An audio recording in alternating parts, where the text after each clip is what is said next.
Hello, sa video na to, i-demonstrate ko yung step-by-step procedure ng pag-record ng cash receipts and deposits ng cash receipts register ng collections sa cash receipts register and deposits journal ng Region 5. So dito sa screen makikita mo yung nakolekta ng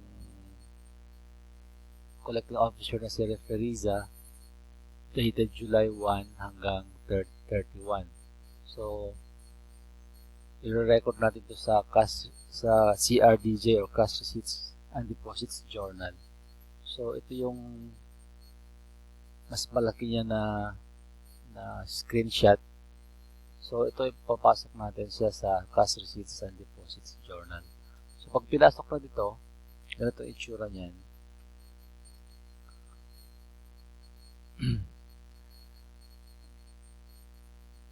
Papasok mo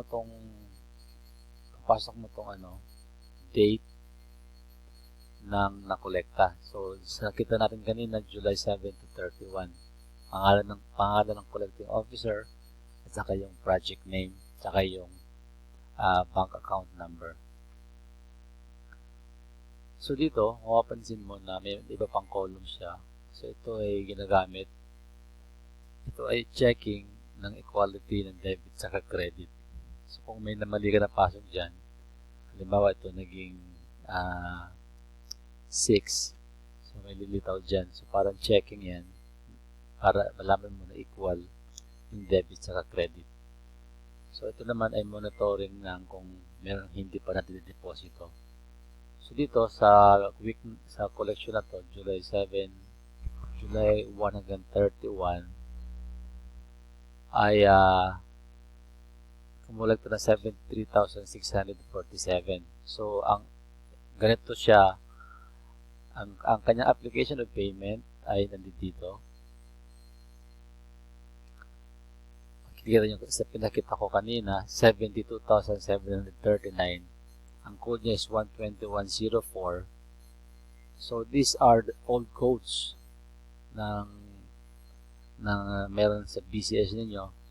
Pero don't worry dahil nandito din yan sa taas. Ito, yung para hindi kayo maligaw. So, dito sa pumasok, 73,739. So, itong column na to ay total ito ng lahat ng receivable nito. Yan.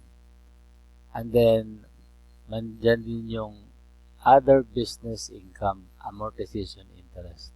Yan. Ito siya. 895. And yung DI niya, at saka yung delinquency interest, dito din siya. Ito. Okay. And then, other excess payment, 82.82. So, ano dun siya. So, I would suggest na itong miscellaneous income, naka-specify kung ano yung nature na expense. So, dito sa case na to ay excess payment. Dapat specify natin excess payment yon. So, babaguhin dapat natin ito. So, ang requirement ay kung ano itong laman nito, kung gaano kadami siya. So, dapat may post yan dito sa mga to. So, ang excess payment ay makikita mo yan dito sa chart of account. Excess payment. Saan yun?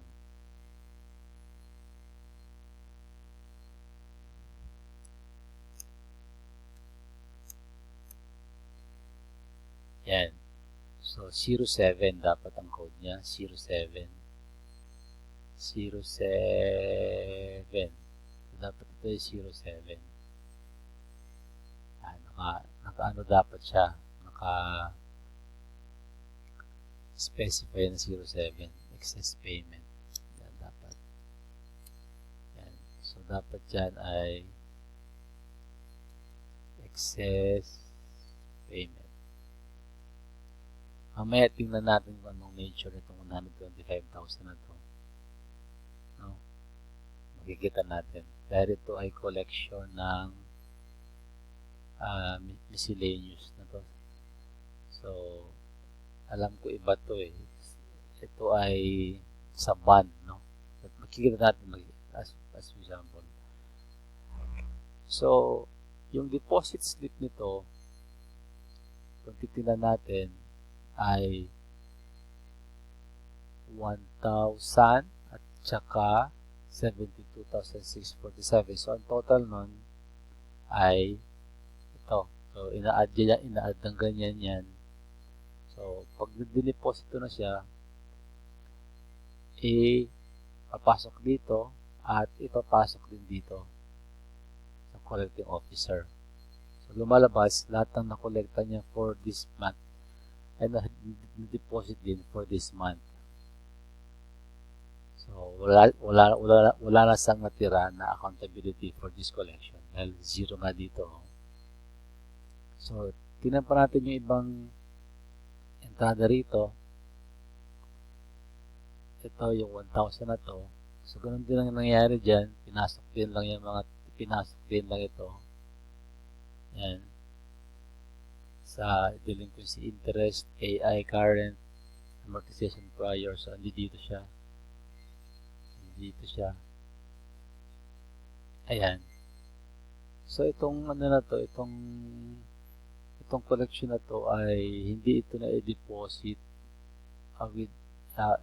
in time sa closing ng August. So, lumalabas wala sang deposit pero okay lang pag ganyan dahil pwede pa itong September na ang recording ng deposit na to. No? Hindi mo siya pwedeng ilagay dito as deposited dahil this is month of August. Ito ay pumasok sa September. Ang iba pang sample nito, titignan natin ay yan yung deposit slip na yung collection sa Isarog Heights. Ito ay iba naman dahil ito ay collection from LGU. Yan, LGU. So, ganito nire-record yan. Ito siya. So, ang kanyang application of payment, nasin niyo August din yan. August ang date. Yan. And then yung pangalan. Pero iba na yung bank account niya dahil ibang project. So, titignan mo yung bank account niya. Yung bank account ng Isarog na yun. Ito na yun.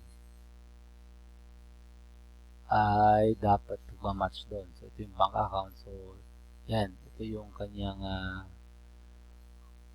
bank account number. So, yan siya. 106885. Yan. So, ang kanya application of payment ay puro lang siya sa due from LGU. So, ito ay non-interest bearing pag due from LGU. So, ang application of payment niya ay dito. Ayan. Ito yung code, no? Due from other local government unit. Pwede pa itong ibigyan ng detail dito sa ay, pipirmahan. Tapos ko lang. Due from government and unit. So, dapat naka-specify yan kung yan ay advances or receivables. No?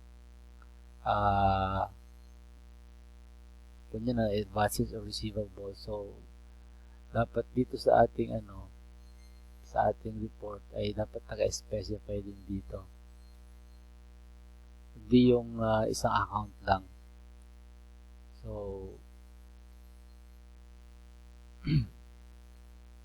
hindi ko alam kung anong kanyan, kung anong malalaman. So, pakilagay niyo dito kung ano yan, kung yan ay yan, dalawang yan, no? So, dalawa siya. So, dapat malaman natin kung advances yan or receivable natin yan. Ano, nakikita mo yan. So, pakilagay ang detail nito. No? Gagawa kayo nito. So, wag lang natin ilagay yung GL account. Pag sinabing GL account, itong kakapiraso lang na, itong 10-digit lang na code.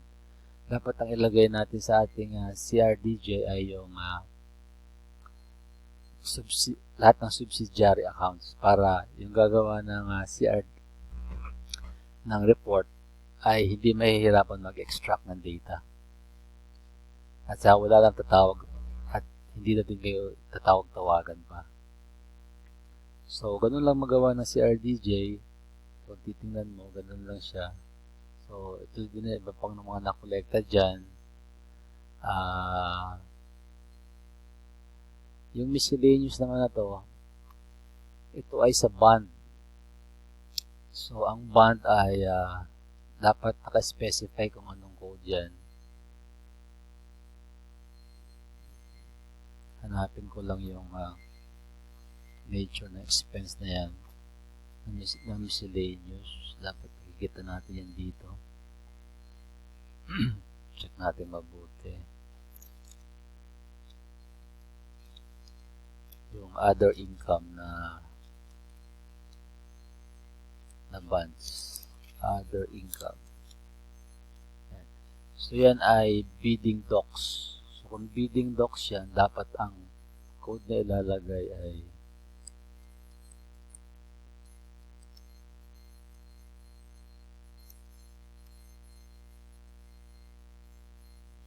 yan, dapat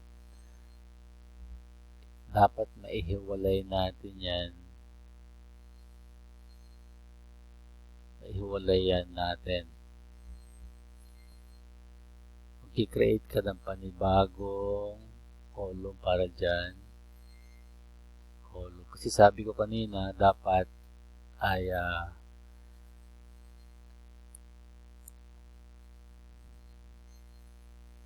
naka-specify kung ano yung mga exact na account na gagamitin natin. No? So, dito, yan ang code niya. Yan ang code. So, dapat ito ay yan. So, ito dapat nandito siya. Yan. Wala sa dapat. So, hindi na natin titingnan itong mga to dahil obviously ito ay excess payment. No? Excess payment. So, dapat specific yung nakalagay dito kung anong klase yung kinolekta na yon. Ang purpose nito ay yung ano natin and kompleto yung detalyado yung ating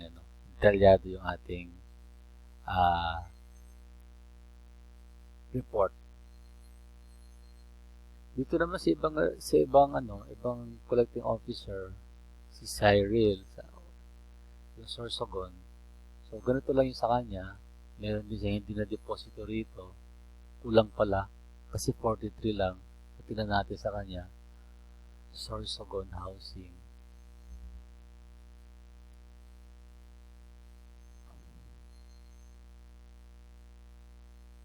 Ito yung sa miscellaneous no, kanina. Napakita ko. Yan. So, dapat naka-detail siya. Yan. Yan yung pagka-deposito sa kanya. So, sa Sorsogon Housing, wait lang, sa Sorsogon Housing, andi dito yung Sorsogon Housing. Ayan. So, 43,000. Kinolekta niya, 43. And then, ang na-deposito niya lang ay 15,010. So, yung dalawa na to, ayan, no? So, ang kanyang ganun din yung kanyang collection. So, sa part 2 ng video na to, itutuloy ko pa yung paggawa ng JEB at saka yung collection ni April Bilagin. Kasi hanggang 15 minutes lang ang kaya ng video na to dahil free itong ginagamit ko. So, see you in next video.